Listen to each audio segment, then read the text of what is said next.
Hi everybody, welcome back to tnoozLIVE at the Aviation Festival, presented by JetBlue Technology Ventures and sponsored by Travel Air. I'm Martin Cowan, I'm Editorial Director for TNews.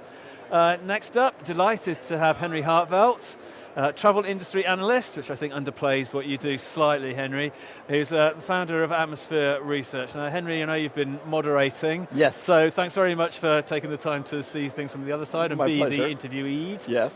So just what have you been up to over the past couple of days? What sessions have you been looking at? It's been interesting. I was moderating the loyalty and payments track on Wednesday, and then Thursday and today, Friday, I've been the chair of the IT and distribution track.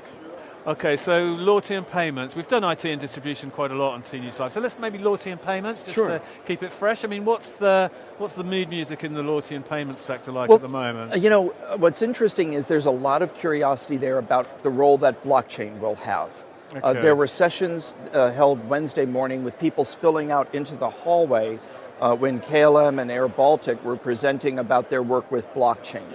Because there's been a lot of talk about blockchain. At this conference, I would say blockchain is the Angelina Jolie of celebrity technologies. It's certainly the technology du jour. But while there's been a lot of discussion and curiosity, people were wondering, is anyone using it and how? And so what we saw is that there are the first use cases, and there are advantages to a smart contract, to a more secure ledger in terms of loyalty and marketing, and even in ancillary as well as other parts of the airline. So what I'm really pleased about is we are seeing airlines, trying out something new for once. We're seeing the industry be towards the leading edge of adoption, as opposed to waiting until other industries have proven it as safe and secure, and it's more mainstream before adopting it. Okay, so is that almost like a sea change in the aviation industry? Maybe they've learned from the past where they've sat and waited for something. Now you seem to think they're more proactive with blockchain. They are, and what I would say that's also interesting about this conference is, in 2018, jet fuel is considerably more expensive than it was in 2017 or past years. You go back 10 years ago, at this conference were being held, and this hall would have been empty. You would have seen a third, maybe at best, of the people attending. And you'd hear airlines talking about how they're canceling aircraft orders, deferring aircraft orders, laying off employees, dropping routes in cities and everything else. The higher cost of jet fuel did not come up. And what we did hear consistently here is the need to continue to invest in solutions that would allow the airlines to be more competitive, whether it's operational, whether it is marketing, whether it is distribution or digital commerce, whether it's for the employees. There's a recognition that airlines cannot just do the status quo and expect to succeed. I mean, that's interesting that you sort of mentioned fuel prices, because we've been at an aviation conference for 2 days and haven't really talked about fuel prices because it's not really a TNews thing. But are you saying that maybe airlines are just better businesses now, that they can take the ramp up in fuel prices without having to lay off hundreds of staff? Okay. Yeah, Martin, airlines are smarter businesses, they're better run businesses. Now, part of that is the shift that the industry has had. We've had a lot more consolidation. You have joint ventures that allow airlines to legally work together to rationalize schedules and capacity and so on. But you also have airlines that have become better at selling. So the consumer sees it as nickeling and diming. What we see it as is the way to allow the traveler to buy the services that he or she values, that can add to the journey, and at prices that they can afford. And it's this ancillary merchandising, this retailing, and as well as tools like branded fares and things like that are more established, that are allowing airlines to be better businesses and more profitable businesses. Do you think customers still see it as nickel and diming? I think a lot depends on what the item is. So things that they feel should be free, that are viewed as nuisance, is nickeling and diming. And so I would include in that bucket expensive change fees, checked baggage fees, seat assignment fees. But services that can add to the journey, the ability to go through fast-track security screening, priority boarding, seats with extra leg room, or anything else, those are seen as positive. And so I would say is the airlines still need to learn how to be better merchants. Yeah, I mean, that's fascinating. I mean, so you were doing the IT and distribution track on, where are we? It's Friday today, so you're doing that today and that on Thursday. I mean, was there anything that sort of came up from the panelists or questions from the floor that you thought was sort of really sort of quite exciting or interesting, or you hadn't really thought about it in that way? Yeah. So there are a couple of things. First, one, the fact that more airlines either have innovation hubs or are creating these centers where they're willing to test. And in fact, what we heard consistently is that from the panelists, and I think that's one reason why they were panelists, that they and their airlines are trying to find ways to test new technologies or new approaches to selling or to servicing the customer or running the business in ways that don't interfere with the core. So we recognize that safety is paramount and security is also paramount. But what we have heard from the executives is we need to create spaces, whether they are in the office or even off-site, for innovation, for creativity, for risk-taking, to do things. Second, everyone is involving their employees far more than we would hear 10, 15, 20 or more years ago, where management would create something and then push it out and the employees would have to adapt. Now there's a recognition. If the employee can't use it, if the employee doesn't understand it, it doesn't matter what it is, whether it's hardware or software, it won't work as well. So getting the employees involved. And then what I would add is that the airlines are just recognizing that they have to be much more market focused.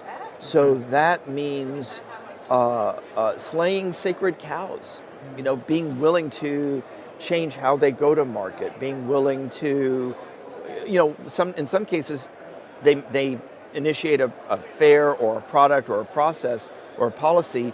Consumers don't like it, they'll walk it back. There's a desire to be faster, and there's a recognition that we can't be as fast as we would like. Okay.